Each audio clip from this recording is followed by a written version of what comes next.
मेरे प्यारे बच्चों, आज हम हिंदी व्याकरण पढ़ने जा रहे हैं। हिंदी व्याकरण का जो टॉपिक है बच्चों, उसमें सबसे शुरुआत किया जाए तो वर्ण से शुरू होएगा। वर्णों से मिलकर शब्द बनेंगे, शब्दों से मिलकर वाक्य बनेंगे, वाक्यों से मिलकर रचनाएं बनती है। तो वर्ण जो है किसी भी भाषा की सबसे छोटी इकाई होती है, और जो लिखने का तरीका है जिसे हम लिपि कहते हैं, जिसे हम स्क्रिप्ट कहते हैं, वहां से ये टॉपिक शुरू होता है। तो हिंदी व्याकरण अब आगामी 15-20 दिनों में आप एक रणनीति, मैं भी एक रणनीति लेकर चलूंगी, और आप इस पर अगर फॉलो करते हैं बच्चों, तो 15-20 दिनों में हिंदी के जो जनरल हिंदी, सीबीएसई कह दो चाहे आरबीएसई कह दो, 6 से 10 तक का जो कंटेंट है व्याकरण की, जो भी भाषा, लिपि, व्याकरण, वर्ण, वाक्य विचार, शब्द विचार, शब्दों में भी तत्सम, तद्भव, पर्यायवाची, विलोम शब्द, एकार्थक, अनेकार्थक, या फिर कह दो बच्चों अगर वाक्य के अंदर सरल वाक्य, संयुक्त वाक्य, मिश्र वाक्य, या फिर इन शब्दों की प्रक्रियाओं के अंदर ही संधि, समास, ये जो भी कंटेंट है बच्चों, इन आगामी 15-20 दिनों की अगर आप रोज के 15-20 मिनट की ये वीडियोस देखते हैं, तो यहाँ पर मैं आपको खेल खेल में पूरा व्याकरण समझाऊंगी। क्या आप सभी मेरे साथ इस व्याकरण के खेल को खेलने में इंटरेस्टेड हैं? क्या आपको रुचि उत्पन्न होगी? अगर आपको एक ही क्लास में रुचि उत्पन्न हुई तो आप इसको कंटिन्यूटी से देखेंगे, पूरा वॉच रखेंगे कब मेरी टाइमिंग होती है वीडियो अपलोड करने की। अगर आप ये देखते हैं बच्चों, तो ये सच में आपके लिए बहुत ही बेनिफिशियल है। मैं पिछले 10 सालों से इस काम को कर रही हूँ और मुझे बहुत मजा आता है। अभी किस कारणवश से अगर मैं ऑफलाइन नहीं पढ़ा रही हूँ, तो लेकिन इन ऑनलाइन वीडियो के माध्यम से, इस टूल के माध्यम से मैं बच्चों की हेल्प करना चाहती हूँ। तो मेरा एक हेल्प आप लोगों के लिए है। अगर 6 से 10 तक के आप ये बेसिक ग्रामर अच्छे से करते हैं, तो अगर 12th के अंदर कोई भी एलडीसी का पेपर है, या फिर कोई भी आप कंपटीशन के एग्जाम पर उतरते हो, सीटेट, रीट, ये जो भी एग्जाम्स होते हैं, उनमें एक हिंदी का जनरल पेपर जरूर होता है। और जनरल पेपर में ये जो ग्रामर के 8-10 टॉपिक है फिक्स रूप से डाले जाते हैं, और ये पूछे भी जाते हैं, और इतने साधारण से होते हैं। अगर ये हम कंटेंटफुल है, अगर हमने कंटेंट को अच्छे से समझा है, अगर हमने इसकी कंसेप्ट को अच्छे से समझा है, तो हम इसको अच्छे से कर सकते हैं। आज की रणनीति मैं आपको बताती हूँ। हिंदी व्याकरण की जो सबसे छोटी इकाई है वो क्या कहलाती है बच्चों? वर्ण। हिंदी व्याकरण की सबसे छोटी इकाई है वर्ण। वर्णों से मिलकर बनता है शब्द, वर्णों से मिलकर शब्द बनता है।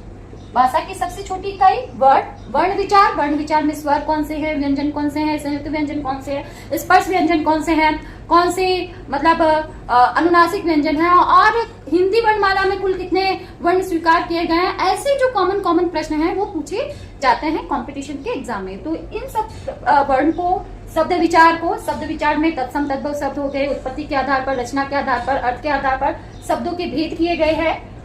फिर शब्दों से मिलकर क्या बनते हैं? वाक्य। अर्थ के आधार पर, रचना के आधार पर वाक्य के भेद होंगे, सरल वाक्य, संयुक्त वाक्य, मिश्र वाक्य, और अर्थ के आधार पर प्रश्नवाचक शब्द, निषेधात्मक शब्द, विधानवाचक वाक्य। इस तरीके से वाक्यों के जो भी भेद है वो भी हम अच्छे से समझेंगे, विद डायग्राम, विद एग्जाम्पल, एकदम से कंटेंटफुल। और जो सीबीएसई और आरबीएसई बोर्ड में 6 से 10 तक के एग्जाम में जो भी क्वेश्चन लिए गए हैं, उन क्वेश्चन का क्वेश्चन बैंक मेरे पास है। उन क्वेश्चन बैंक से मैं वो सारे प्रश्न आपको यहाँ पर सॉल्व करके दिखाऊंगी, और आप भी अगर उधर से भी प्रतिक्रियाएं भी वापस से आएंगी तो मुझे बहुत खुशी होगी, और मुझे अच्छा लगेगा कि एक मेरा जो प्रयास है, एक मेरा जो कदम है, 6 से लेकर 10 तक के बच्चों को हिंदी ग्रामर को, या कह दो ये संस्कृत ग्रामर में भी एज वेल एज इतना ही यूजफुल है। वर्णों से अंदर वर्णों की जो प्रक्रिया है वो, उसमें हमारे जो संधि, समास, ये जो टॉपिक है, शब्दों से जो मिलकर जो सामासिक पद है, वो भी जो भी टॉपिक है वो सारे यहीं पर ही क्लियर होंगे। तो ये जो 10-15 टॉपिक्स हैं जो हर जनरल हिंदी में पेपर में पूछे जाते हैं, वो अगर आप अभी 6 से 10 स्टूडेंट्स के रूप में अगर अभी क्लियर कर लेते हो, तो आगे आने वाले आपकी कोई भी कॉम्पिटिशन एग्जाम में आप कभी भी मार नहीं खाओगे। और मेरा ये उद्देश्य रहेगा कि मैं इतने ऑथेंटिक न्यूज आपके सामने प्रस्तुत करूं कि अभी तक बोर्ड के एग्जाम में जो भी प्रश्न आए हैं, मैं उन सारे आपको यहाँ पर बोर्ड पर सॉल्व करके दिखाऊंगी, जिससे कि आप बहुत ही कंटेंटफुल होंगे, और आपको भी एनालिसिस करने को, प्रश्न को समझने को, प्रश्न की प्रकृति को समझने का जो एनालिसिस माइंड है, वो आपका एक विनिंग माइंड सेट आपका सेट होगा। तो इसी प्रक्रिया को आगे बढ़ाएंगे, और वाक्यों से मिलकर बनेगा रचना। कोई भी रचना है वो वाक्यों से मिलकर बनती है। और वर्णों का सार्थक समूह शब्द। भाषा की सबसे छोटी इकाई क्या कहलाती है? वर्ण। भाषा की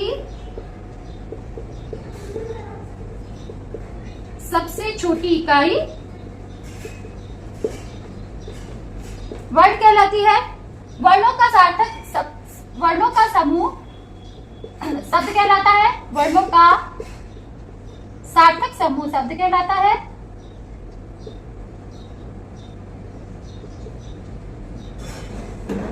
और सार्थक शब्दों का सार्थक समूह वाक्य कहलाता है।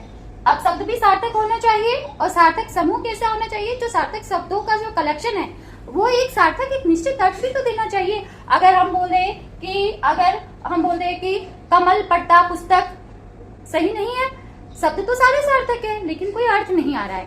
जैसे कमल पुस्तक पढ़ता है, जैसे राम पुस्तक पढ़ता है, ये सामान्य रूप से एक निश्चित अर्थ दे रहा है, तो सार्थक शब्दों का सार्थक समूह वाक्य कहलाता है।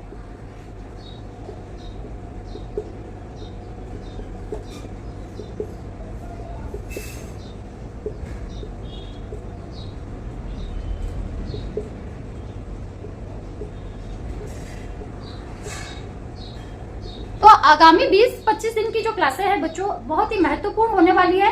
और अगर आप अपनी इन गर्मी की छुट्टियों में अब इनको कुछ उपयोग में लाना चाहते हो और 15-20 मिनट समय अपने लिए निकालना चाहते हो तो आप एक बेसिक क्लियर कर सकते हो। और यहाँ पर वाक्यों से मिलकर रचना बनती है। रचना में पत्र हो गए, औपचारिक पत्र, अनौपचारिक पत्र, कहानी, निबंध, लेखन और लेख आदि हो गए।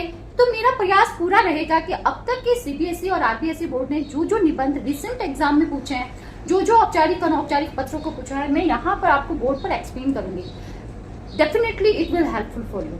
अगर आप अपने आप को मोटिवेट रखना चाहते हैं, अगर आपने सोच लिया है कि हमें कुछ करना ही है, तो इस 15-20 मिनट की वीडियोस को आप रेगुलरली देखेंगे और आपके लिए बहुत ही यूजफुल होएगा। एक टाइम पीरियड सेट करेंगे कि इस समय मैं अपनी वीडियो अपलोड करूंगी और आप उस समय उसको रोज देखेंगे, नियमित रूप से देखेंगे, तो ये आपके लिए बहुत ही मददगार रहेगी। तो क्या आप इस जर्नी को करने के लिए तैयार हैं?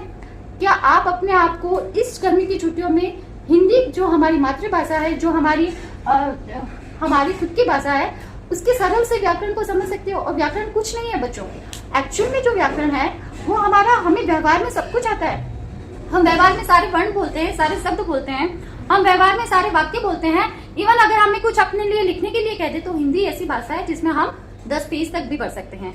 लेकिन बच्चों उसको एक्चुअल में ग्रामेटिकल लैंग्वेज में उनका लेबलिंग क्या किया गया है, उनको व्याकरणिक रूप से क्या कहा गया है, ये जो चीज है वो हम यहाँ पर सीखेंगे। और एकदम से बिना पैनिक हुए इस कंटेंट को यहाँ पर समझाया जाएगा, आप इसको अच्छे से देखेंगे।